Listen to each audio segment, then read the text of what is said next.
Bapak, Ibu, dan Saudara yang dikasihi oleh Tuhan kita Yesus Kristus, selamat pagi, salam sejahtera bagi kita semua. Sungguh suatu sukacita bagi kita bisa berjumpa kembali dalam sarapan rohani Jemaat Galang yang Abian Base pada pagi hari ini, hari Kamis tanggal 31 Maret 2022. Saya percaya Bapak Ibu semua ada dalam keadaan sehat dan sukacita karena kasih setia Tuhan senantiasa menyertai dan memberkati kita. Syukur kepada Allah di dalam Tuhan Yesus Kristus yang sudah memberikan kesempatan kepada kita untuk memasuki hari ini dalam keadaan yang baik, untuk menikmati segala berkat dan karya Tuhan sepanjang hari ini di dalam kehidupan kita. Karena itu marilah kita mensyukuri segala berkat Tuhan melalui kita akan membaca dan merenungkan akan kebenaran firman Tuhan. Namun sebelumnya mari kita datang kepada Tuhan di dalam doa. Mari kita berdoa.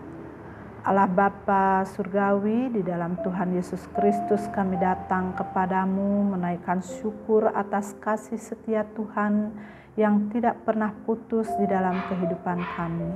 Kami bersyukur Tuhan atas penyertaan Tuhan di dalam istirahat kami sepanjang malam, dan pada pagi hari ini kami boleh melihat hari ciptaan yang baru. Untuk mengawali segala tugas dan tanggung jawab kami pada hari ini, kami rindu mendasarinya dengan kebenaran firman-Mu. Kami menyadari bahwa sesungguhnya kami adalah orang-orang berdosa yang tidak layak berada di hadapan-Mu. Karena itu ya Bapa, sungguh kami adalah orang-orang yang sangat beruntung. Karena di dalam ketidaklayakan kami, Engkau tetap mengasihi dan memilih kami untuk menerima kasih setia dan anugerah keselamatan yang Tuhan rancangkan bagi dunia ini. Pada pagi hari ini kami mau membaca dan merenungkan firman-Mu. Urapilah kami dan dengan kuasa-Mu agar kami mampu memahami dan memelihara kebenaran firman-Mu di dalam kehidupan kami. Beri kami hati yang taat dan setia menjalani kehidupan kami dalam terang firman-Mu. Ini doa kami ya Bapa yang kami naikkan di dalam nama Tuhan kami Yesus Kristus, Sang Firman yang hidup. Amin. Firman Tuhan yang disediakan bagi kita pada hari ini terambil dari dua bacaan firman Tuhan, yaitu dari kitab Amos pasalnya yang keempat ayat 11, dan yang kedua dari surat 2 Timotius 2 ayat yang ke-13. Demikian bunyi firman Tuhan. Kamu menjadi seperti puntung yang ditarik dari kebakaran, namun kamu tidak berbalik kepadaku. Demikian firman Tuhan. Yang kedua dari 2 Timotius 2 ayat yang ke-13. Jika kita tidak setia, Dia tetap setia, karena Dia tidak dapat menyangkal dirinya. Untuk renungan firman Tuhan pada pagi hari ini saya berikan tema kasih setia Tuhan. Bapak, Ibu, dan saudara-saudari yang dikasihi dan diberkati oleh Tuhan, kitab Amos ini ditulis untuk menegur bangsa Israel yang meletakkan kepercayaan diri mereka di tempat yang salah. Status sebagai keturunan Yakub, ibadah-ibadah yang mereka lakukan masih berlangsung, dan kesuksesan di dalam segala hal membuat mereka merasa aman. Mereka tidak percaya bahwa Tuhan akan mendatangkan malapetaka atas mereka. Hari Tuhan menurut mereka adalah suatu hari kemenangan, padahal hari itu adalah menjadi hari kekelaman bagi mereka. Dapat kita baca di dalam Amos yang kelima, ayat yang ke-18 sampai ayat yang ke-20. Semuanya itu boleh terjadi karena saat itu situasi politik bangsa Israel sedang ada di dalam keadaan aman. Mereka dapat menaklukkan negara-negara tetangga mereka dan menduduki wilayah mereka. dapat dibaca di dalam Amos yang pertama, pasal pertama. Mereka lupa apa yang mereka raih dan peroleh adalah karena pertolongan Tuhan semata. Dalam kondisi yang baik, aman dan nyaman, bangsa Israel justru menjalankan ibadah-ibadah mereka sesuka hati mereka, sebagaimana dapat kita baca di dalam Amos yang keempat ayat 4-5 yang ditunjukkan dengan kalimat, sebab yang demikian kamu sukai, hai orang Israel. Bangsa Israel melakukan ibadah-ibadah menurut kesukaan hati mereka. Berbagai peringatan yang diberikan oleh Tuhan melalui Nabi Amos, karena kekerasan hatinya orang Israel menjadi bangsa yang tegar tengkuk. Walaupun sudah banyak penderitaan yang mereka alami di dalam kehidupan mereka, yang merupakan peringatan-peringatan yang diberikan Tuhan agar mereka berbalik dan bertobat kepada Tuhan. Namun mereka tetap hidup menuruti hawa nafsu mereka dan melakukan banyak kejahatan di mata Tuhan melalui ibadah yang tidak disukai oleh Tuhan. Sehingga Tuhan mendatangkan banyak malapetaka atas mereka. Tuhan menghajar mereka dengan kelaparan, dengan kekeringan, banjir, hama dan penyakit tanaman, penyakit sampar dan kematian yang sangat mengerikan. Bahkan Allah dikatakan di dalam ayat yang ke-11 menjungkir balikan kota-kota mereka seperti menjungkir balikan kota Sodom dan Gomora. Sehingga bangsa Israel dikatakan menjadi seperti puntung yang ditarik dari kebakaran. Namun mereka tidak juga berbalik kepada Allah. Demikianlah firman Tuhan di dalam Amos yang keempat ayat yang ke-11. Bangsa Israel tidak pernah menyadari bahwa semua malapetaka yang menimpa mereka merupakan teguran dari Tuhan agar mereka meninggalkan segala kejahatan dan dosa-dosa mereka. Dalam bagian firman Tuhan yang menjadi bahan renungan kita pada pagi hari ini, kita dapat melihat kasih setia Tuhan tetap ada bagi umat pilihannya, yaitu umat Israel. Dalam kalimat seperti puntung yang ditarik dari kebakaran. Puntung adalah sebuah kayu yang hampir habis terbakar dan menjadi abu. Namun Tuhan menariknya dari api sehingga kayu itu masih ada walaupun hanya sisa-sisanya dan tidak habis dimakan oleh api. Demikianlah Tuhan menggambarkan kondisi umat Israel yang sangat dikasihinya. Namun Tuhan tetap mau mencari dan memberi peringatan kepada mereka yang disampaikan oleh Nabi Amos untuk menyadarkan mereka agar mereka mau berbalik dan bertobat kepada Tuhan. Firman Tuhan yang disampaikan oleh Nabi Amos yang menjadi ayat perenungan kita pada hari ini tidak hanya ditujukan kepada umat Israel pada zaman itu, tetapi juga kepada setiap orang yang mau mengaku percaya kepada Allah di dalam Tuhan Yesus Kristus. Seringkali ketika kehidupan kita berjalan dengan baik, serta penuh dengan sukacita dan berkat yang melimpah, seperti keluarga yang hidup rukun dan damai sejahtera, karir dan pekerjaan yang menjanjikan, serta kesehatan menjadi bagian di dalam kehidupan kita, maka kita percaya bahwa itu semua adalah berkat dan karena kasih setia serta kemurahan Tuhan di dalam kehidupan kita. Keadaan aman dan nyaman seperti ini seringkali menggeser iman kita, membuat kita terlalu percaya diri, dan akhirnya mencuri kemuliaan Tuhan dengan mengklaim semua keberhasilan dan berkat itu adalah karena kemampuan dan kepintaran kita.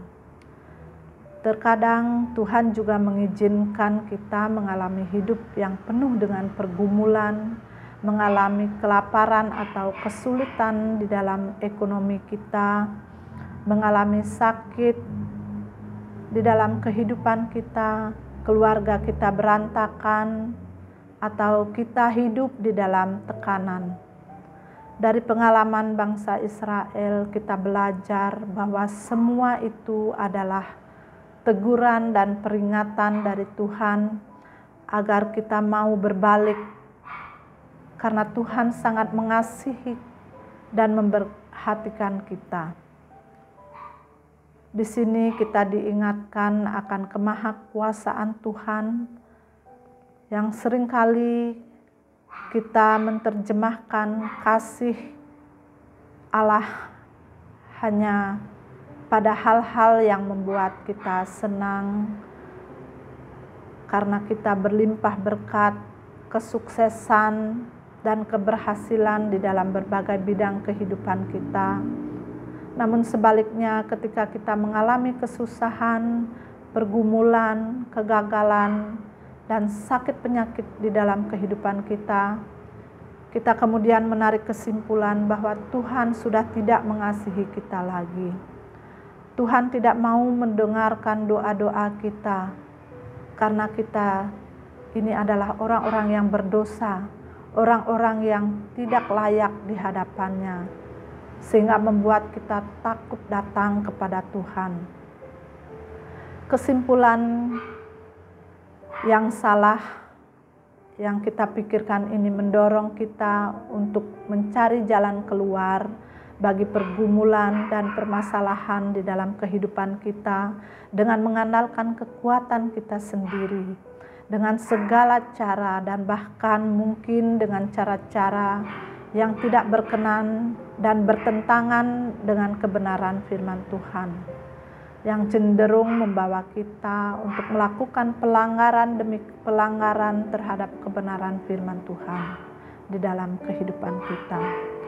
Hal ini bukannya memberikan jalan keluar bagi permasalahan yang kita hadapi, tetapi membuat permasalahan dan kesulitan yang kita hadapi membawa kita semakin terpuruk di dalam keadaan kita yang semakin buruk, serta mendatangkan kesulitan dan pergumulan yang lebih berat di dalam kehidupan kita. Bapak Ibu yang dikasihi oleh Tuhan, Tuhan begitu mengasihi kita.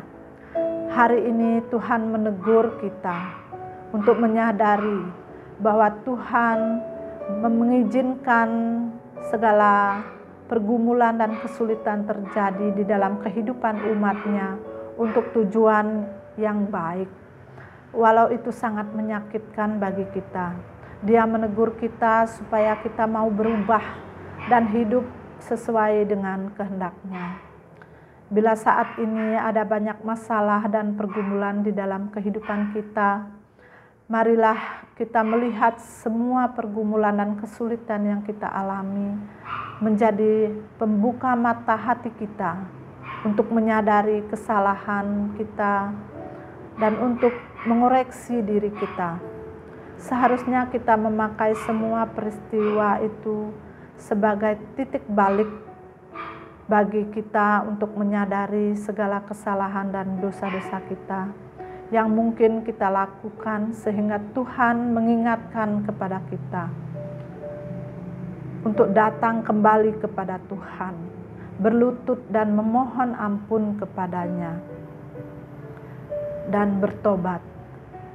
Jangan pernah takut untuk kembali kepada Tuhan, sebab Dia ada untuk menyelamatkan kita. Dia tetap menunggu siapapun kita, apapun keadaan kita, sekalipun keadaan kita ini bagaikan puntung yang ditarik dari kebakaran. tidak layak dan tidak berguna. Tetapi jika kita sungguh-sungguh rindu untuk kembali, tangan Tuhan terbuka untuk menyambut kita datang kepadanya. Sebab kasih setianya tidak pernah berubah. Sekalipun kita berubah setia kepadanya, sebagaimana dikatakan di dalam firman Tuhan dalam bacaan kita yang kedua dari 2 Timotius 2 ayat yang ke-13. Jika kita tidak setia, dia tetap setia karena dia tidak dapat menyangkali dirinya. Tuhan tidak dapat menyangkali dirinya bahwa dia begitu mengasihi kita. Dia begitu mengasihi umat pilihannya. Bapak Ibu yang dikasihi oleh Tuhan, kasih setia Tuhan adalah kekuatan dan sukacita kita di dalam menjalani kehidupan ini. Kasih setia Tuhan adalah pegangan kita untuk tetap berpengharapan kepada Tuhan. Kasih setia Tuhan tidak perlu kita ragukan, tetapi yang justru perlu dipertanyakan adalah kesetiaan kita kepada Tuhan. Karena betapapun kotornya diri kita, betapapun tidak layaknya kita, Allah tetap mengasihi kita. Allah mau menyelamatkan kita. Allah tahu kita adalah orang-orang berdosa, orang-orang bebal, kotor dan jauh dari setia. Namun kasih-Nya tidak pernah berubah. Allah tetap mengasihi kita.